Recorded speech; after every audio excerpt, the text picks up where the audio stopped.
Hello guys, welcome back to my YouTube channel Englishman 247. Here in this video, we will read a new article from the Times of India newspaper.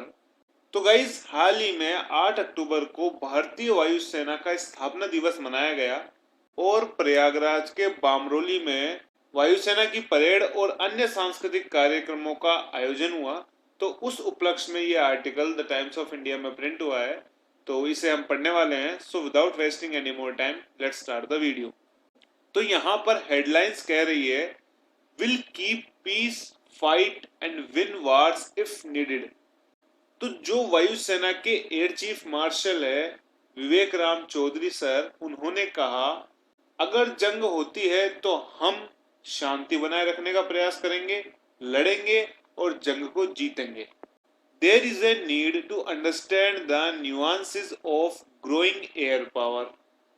तो जो हवाई शक्तियों की बारीकियां हैं उन्हें समझने की आवश्यकता है। प्रिजर्व पीस, शांति बनाए रखने की आवश्यकता है। And if necessary fight and win Wars, और अगर आवश्यकता होती है, अगर जंग होती है तो हम लड़ेंगे और जंग को जीतेंगे। Chief of Air Staff Air Chief Marshal V.R. Chaudhary said here Sunday। तो रविवार को जो वायुसेना स्थापना दिवस का कार्यक्रम प्रयागराज में आयोजित हुआ, तो उसमें air chief marshal V.R. Chaudhari Sunday को ये बात कही। At a time of the Ukraine Russia conflict and the फिलिस्तीन इजराइल फेस ऑफ, और इस समय यूक्रेन और रशिया के बीच में जो टकराव चल रहा है और फिलिस्तीन और इजराइल के बीच में जो युद्ध का सामना हो रहा है, इस स्थिति को मद्देनजर रखते हुए जो भारत के वायुसेना के जो चीफ मार्शल है विवेक राम चौधरी सर ने कहा कि हम शांति बनाए रखने का प्रयास करेंगे, अगर जंग होती है तो लड़ेंगे और उसे जीतेंगे।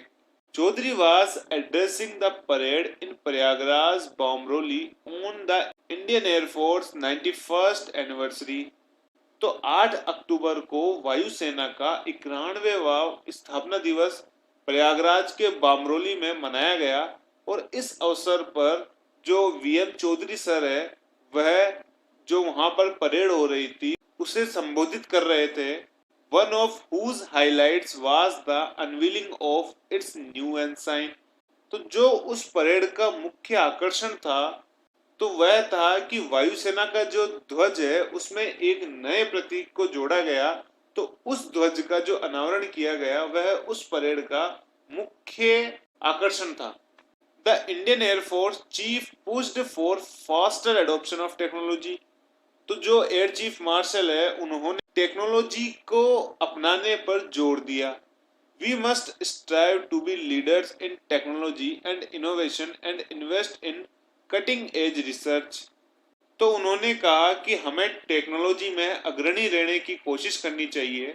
स्ट्राइव का मतलब होता है कोशिश करना, एंड इनोवेशन, इनोवेशन यानी नवाचार, नवाचार में, and invest in cutting edge research. Cutting edge का मतलब होता है अत्याधुनिक और रिसर्च का मतलब होता है अनुसंधान, और हमें अत्याधुनिक अनुसंधान में निवेश करना चाहिए। डेवलपमेंट एंड एक्विजिशन, और विकास में और अधिग्रहण में हमें अग्रणी होना चाहिए। Innovation must become part of our DNA. तो जो नवाचार है, जो नए नए अनुसंधान करने की जो प्रवृत्ति है, नए आइडियाज को विकसित करने की जो प्रवृत्ति है, वह हमारे डीएनए का पार्ट होना चाहिए। Enabling us to adapt to emerging threats. खुद को इस प्रकार से हमें सक्षम रखना चाहिए कि जो भी खतरे हो, जो भी नए पनपने वाले खतरे हैं, उनको अपनाने की, उनके अनुकूल बनने की हमें प्रवृत्ति होनी चाहिए, और उन चुनौतियों का आसानी से सामना करने के लिए हमें तैयार रहना चाहिए। The force structure we develop must be future ready, Chaudhary said। और उन्होंने कहा कि जो फोर्स यानी जो वायुसेना का जो ये बल है हम तैयार करते हैं या विकसित करते हैं, वो भविष्य के लिए तैयार रहना चाहिए। This was the first Indian Air Force parade commanded by a woman।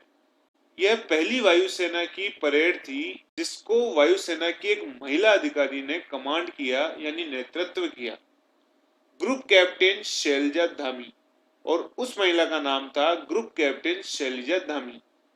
Chaudhary underscored its significance, तो जो चौधरी सर है उन्होंने इसके महत्व को रेखांकित किया।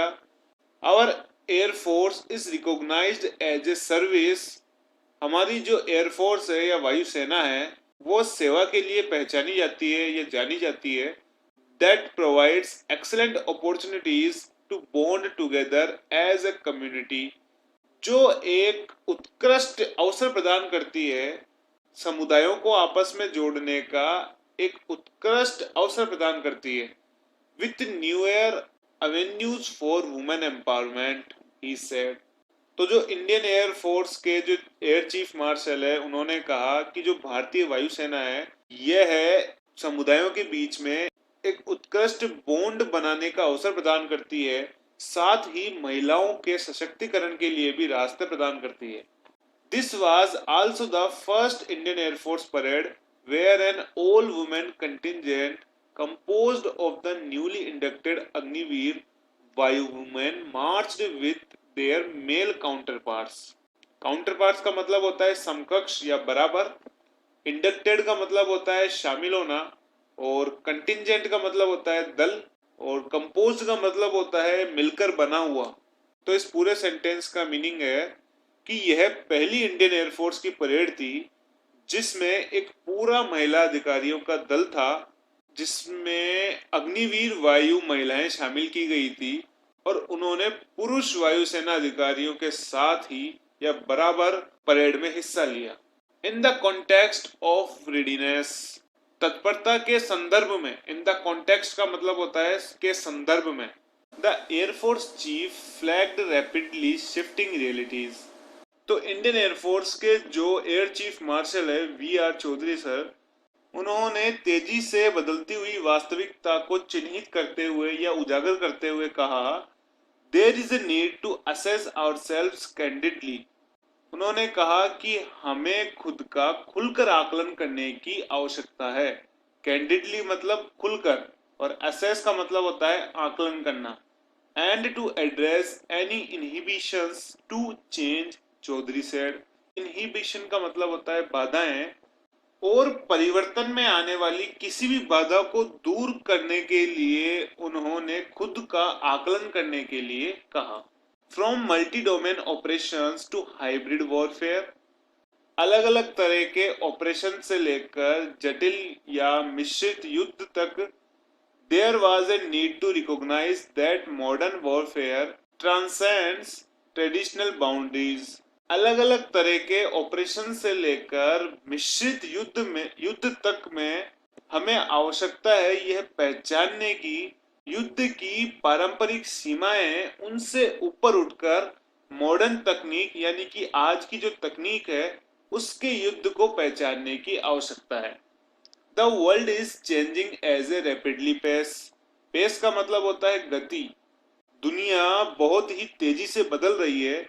And we must meet all new challenges coming our way, और हमें हमारे रास्ते में जो भी चैलेंजेस या चुनौतियां आ रही है उनको फेस करने के लिए हमें तैयार रहना चाहिए।